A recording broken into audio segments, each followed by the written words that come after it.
So Naked Rain did not let me down so far with Ananta. Glad to say it. The new trailer and content from TGS looks beyond what I was even expecting in a very good way.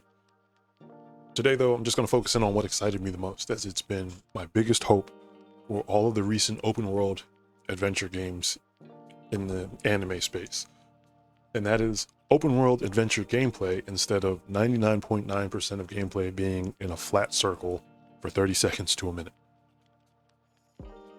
Ananta's particular choice of combat style, inspired as it is, it doesn't lend itself well to the whole speedrun, rotation-based time trial formula that we've come to know since pretty much Honkai Impact 3rd.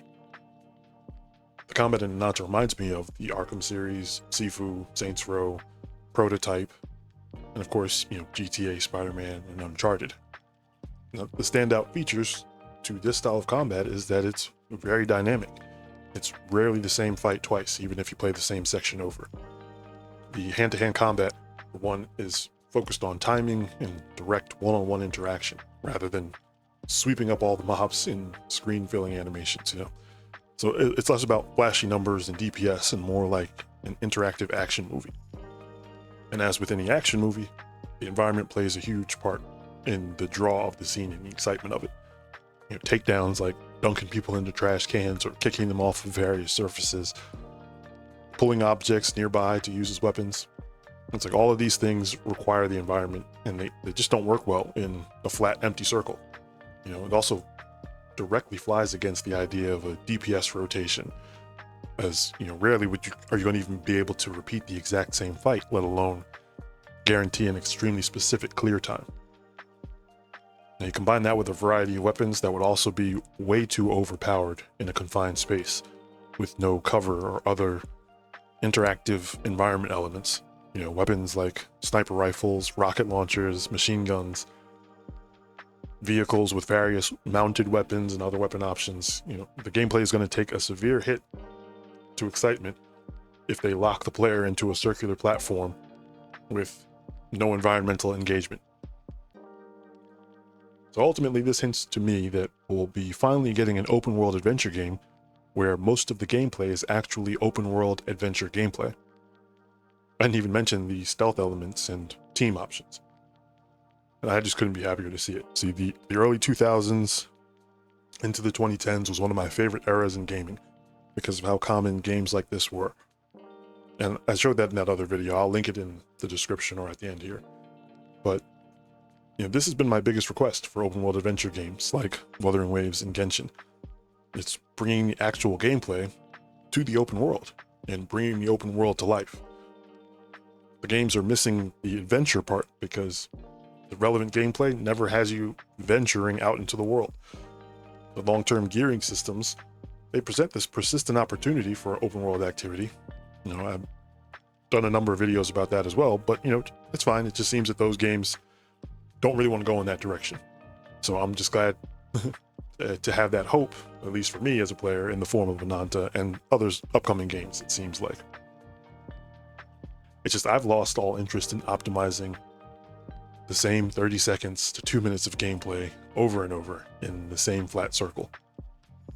And I find that in the audience, people seem to think that any more gameplay than 1 minute of spamming a rotation means you're now all of a sudden playing a grindy MMO. And honestly, oddly enough, I find playing Wuthering Waves daily just as grindy as playing grindy MMOs, because the loop is so short and repetitive.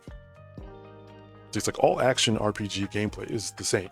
Like what you're actually doing when you break it down into its pieces, it's the same no matter what the game is. So the difference between a grindy experience is repeating the same boring segment, or no, it's repeating the same segment over and over until it gets boring.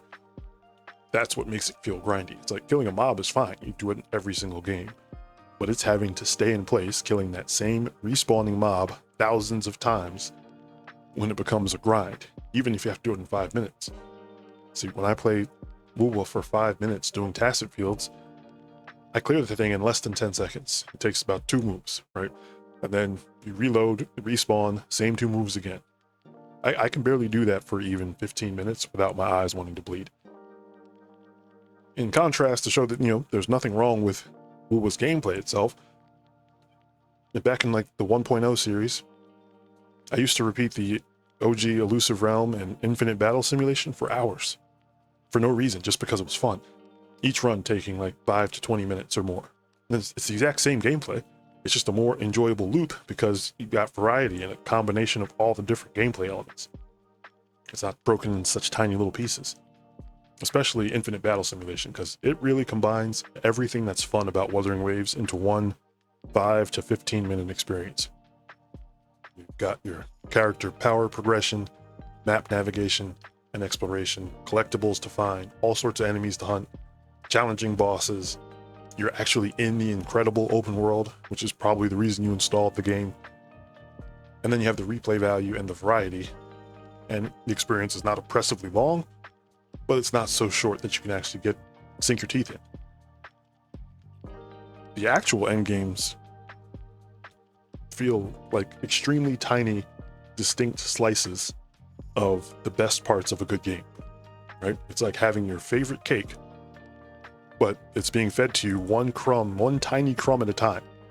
Or worse yet, it's like eating all the ingredients of the cake separately, so that it doesn't come together to give you that satisfying experience. At least that's what it feels like for me.